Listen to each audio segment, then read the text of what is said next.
This video will show you how to take the ECU out of your B6 or B7 S4 to send it to JHM for tuning.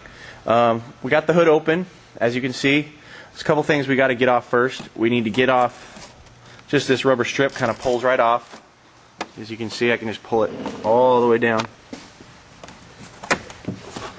Next thing to take off is this cover for everything. It just kind of slides forward and off.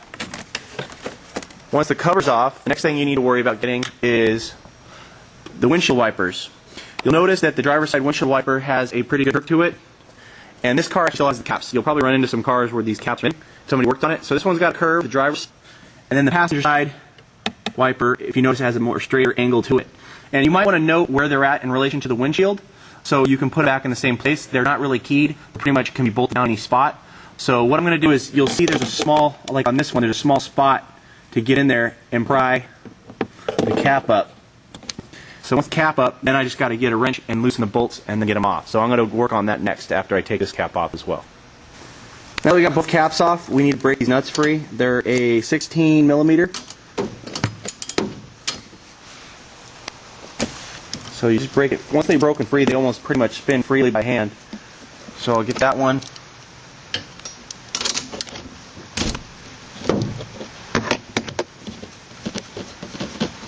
Take the nut off.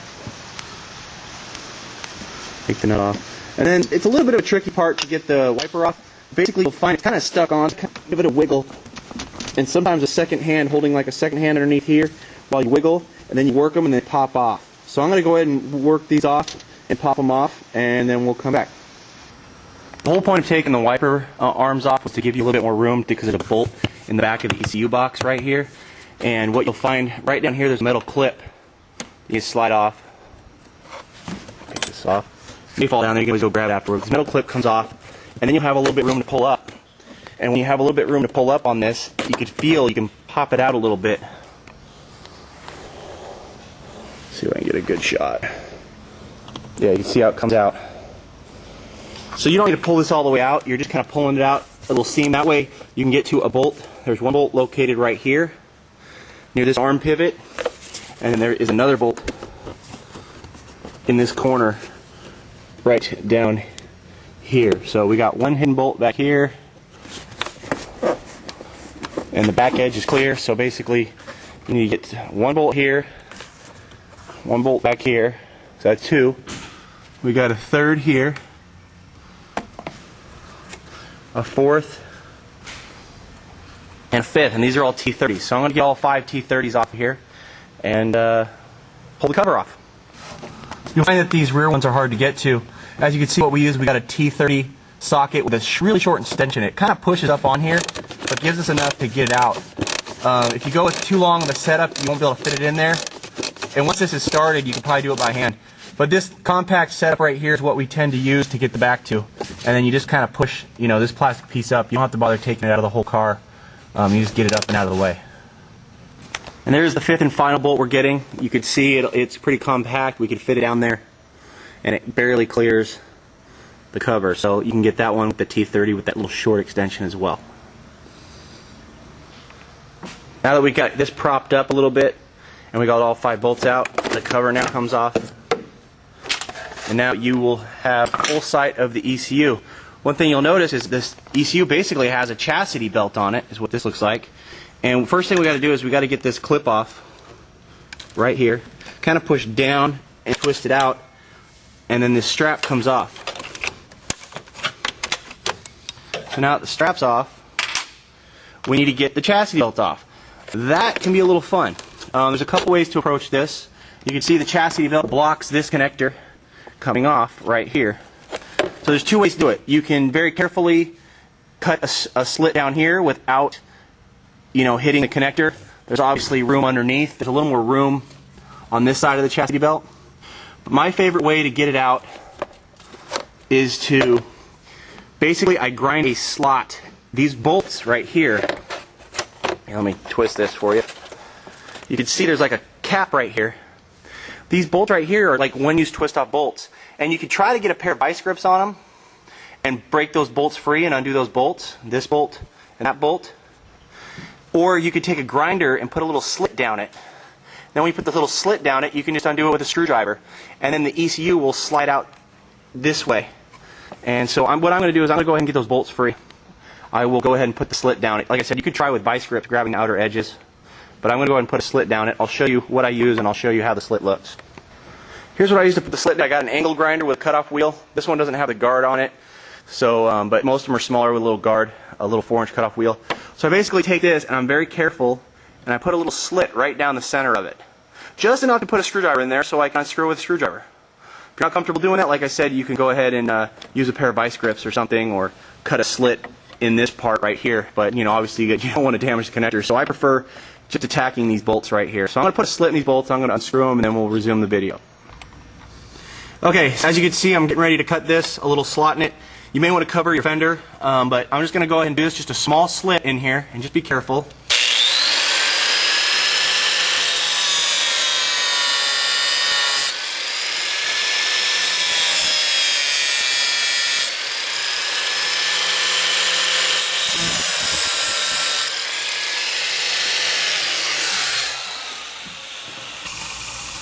Now that I got a slit in there, I can go ahead and just, it takes a little effort and they'll crack. You might want to get a screwdriver with a little fatter blade. Let's get this one in there. And they put a little bit of Loctite on here. Wow, looks like I might need a fatter blade. So we'll be right back. Okay, sometimes if you have a screw that's been difficult, sometimes you can just grab like a pair of vice grips in the screwdriver and crack it. So that's what I'm going to do, and then we'll be back again. As you can see, I took these bolts out. Once the bolts are out, we can now slide this all forward. And once you slide it forward, this should be able to come out. Should be a tight fit. There we go. So now we got this lock plate out. Got the 2 screws out. And then it allows you to unhook the connector. And then you can pull it back and unhook the connector. We like to unhook the small connector first. And you can see it's a tight fit sometimes. You got to pull on it. You get it apart, then you just slide the ECU out. Once the ECU is out, you go ahead and can send it into JHM. Here is another example of how we opened one of these. We had one, basically we don't do the bolt side, we do the other side, the back side, and you can cut it through right here. There's a little bit more room for the connector, and then you can just pull it open. At this point, obviously, it's hard to reuse this. The other one would look more cosmetic if you're worried about bringing it back to the dealer. You could always, like we did, we drilled a hole and we had zip tied it back together at one point, so when it lays in there, you can't tell. So that's how to get the ECU out.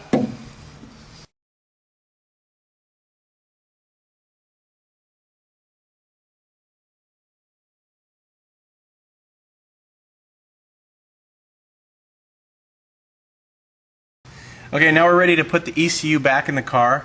There's a couple things. You can go ahead and scrap the chassis belt if you want, but if you're worried about the dealership catching on, maybe you're under warranty or something, you probably want to put it back in. So here's how you're going to want to put the chassis belt back in. The first thing you need to connect is the small connector. You got to make sure this is fully retract. See how it goes in and out. You got to make sure it's all the way back. And then you'll slide it on, and you'll kind of push down and snap. So at this point, we can slide it back into the chassis belt.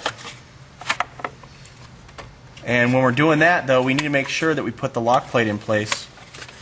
So you got to pull it out just enough so that drops on like that. So you end up with these 2 holes forward, the screw holes there, and these dowels lined up. So then when we put it together, we can line up the screw holes and put our modified screws back in. We get these started. So now that we got that started, we put the small connector on. We need to make sure we stick the large connector on. Large connector is a little easier to put on once it's back in the chassis belt. See, you got to make sure it's fully retracted. Make sure it goes down, and you kind of push down and push in. So at this point, we just tighten these up. And like I said, if you didn't want to reuse the chassis belt, you can go ahead and do the next step without the chassis belt, which I'm going to lock it down. So let me just finish screwing these down, and then we're going to go ahead and we will lock this ECU in place. Okay, so that's all back together. So now you just drop the ECU in place. It'll kind of sit there with or without the chassis belt. It'll work. And then when you put this, you'll see right here there's a spot for it to grab onto and snap in place. So you got to do the same thing on that side. And there you go. It'll snap down a little further when you don't have the chassis belt. And now we just got to reinstall the cover, and we'll be right back. Okay, now we got the cover here put in place. The large part goes towards the rear. So it should drop right on because we've still got this up from before. We got the 3 bolts up front. You got the one back there and the one back there. And they're T30 Torx. So I recommend getting them all started. And then what you want to do is, it's easier if you tighten the rear ones first, but just get the front started. So this one's kind of tricky back here. That one's not too bad, so I got that one started.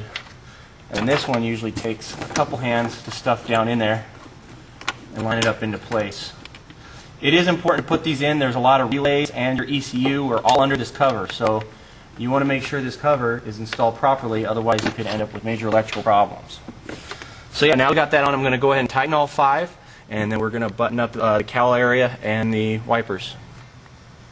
Okay, now that we got the ECU box cover on, all 5 T30 Torx, we need to snap this plastic piece back into place. You'll find it kind of drops in. It kind of just drops into a lip. It should fit nice and neat. And we got to put this clip back on right here. It holds the plastic to the body. So you generally need one hand to hold it together. And that just kind of keeps it from coming up. Some cars this is already missing. Somebody already left it off. It obviously doesn't cause any problems. You know, if it eventually comes loose or annoys you, then you may have to go down to the dealer and get the clip. So the next thing we got to do, pretty much the last thing other than the cover, is we need to get the wiper arms back on. First wiper arm is the passenger side. You remember this one just has a little angle to it. So this wiper arm, and like I said, you want to kind of pay attention to how it was when you took it off. So it kind of just slides on. And this one was sitting right about there. So you want to kind of push it down, get it about where it was. Put the 16mm nut on it. And when you lock it down, it's going to move a little bit. And then obviously before you finish it up, you want to probably run the wipers through the motion a little bit. But go ahead and just, you know, get it a little snug. It's just a tapered fit. Then there's a little cap. Put that on. Like I said, that may be missing on yours. Seems like half the cars are missing. So here's the driver's side arm. You notice this one's got like an arc to it. And this one you want to get it, you know, somewhat close to the passenger arm, but up a little bit. Here we go. So you obviously don't want the arms to collide, so we get that in place. And you sometimes got to push it down and get this spring to go down for you so you can get it fully engaged. So let me get this on here. I'm going to lock that down, throw the cap on, and then we'll just put the cover back in, and that's it. We'll be right back. Okay, now we're ready to put this cover back in place. You see it, I have it here. I kind of took the battery cover off because it might be a little difficult. There's a little tab right here. So what we need to do is we need to make sure there's like a pocket all the way down the whole length of it. It slides into the pocket. It slips in here.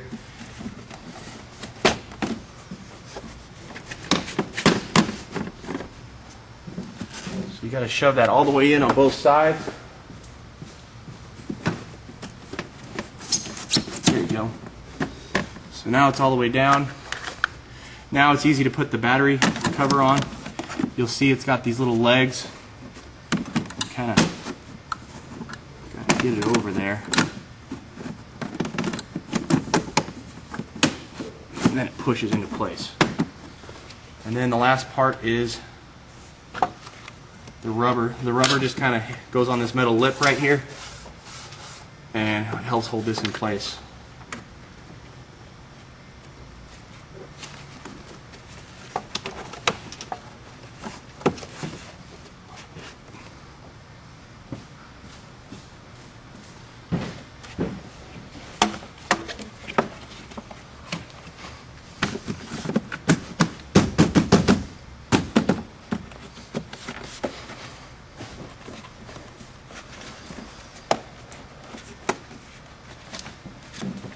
And that's it. Now that you got the ECU installed, there's a couple things we recommend. Sometimes when you unplug the connector, you get a low voltage code. You can either unhook the battery for 30 seconds and let the everything reset, or you could go in and turn the key to the on position and go in with VAGCOM and reset the codes. And then at that point, you want to leave the key in the run position without starting the car for about a minute.